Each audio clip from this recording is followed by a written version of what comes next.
طالبان د انجونو د ښوونځي پرانیستلو په طرحې کار روان دي. السلام علیکم. د نن تازه مهمو خبرونو ته ښه راغلاست.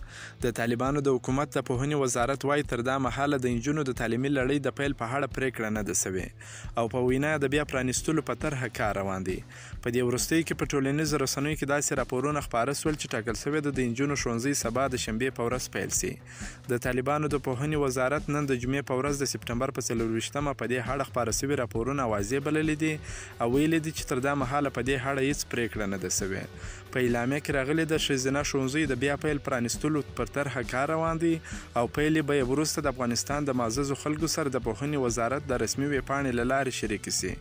د طالبانو د پوهنې وزارت وایي د روانې سپټمبر میاشتې پر 18مه د هلکانو ښوونځي پرانیستل، خو تر شپږم ټولګي پورته د انجونو د ښوونځي په اړه یې څه نه دي ویلي. د طالبانو ویاند ذبیح الله مجاهد خبریالانو ته ویلي دي چې د انجونو د ښوونځیو د بندېدو په اړه واضح حقیقت نه لري او په خبره یې دا ښوونځي به هم ډیر ژر پرانیستل سي.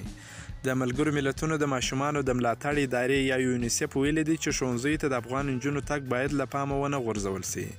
د ملګرو ملتونو د ماشومانو د ملاتړ صندوق اعلامیه کې ویل سوي دي موږ ډیر اندېښمن یو چې ممکن په اوس مهال کې زیاتو نجونو ته د ښوونځي د تګ اجازه ورنه کړل سي.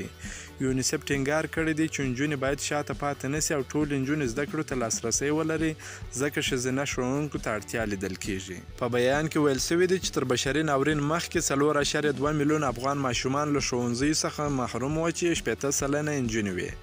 یونیسف ټینګار کړی دی چې په تیرو 12 لسیزو کې په افغانستان کې د تعلیم په برخه کې د پام وړ پرمختګ سوی دی او په وینا د ښوونځي شمیر 2 برابره سوی دی. د ملګرو ملتونو د ماشومانو د ملاتړ صندوق ویلي دی چې ښوونځي کې د ماشومانو شمیر له 1 میلیون څخه 9.5 میلیونه ته لوړ سوی دی.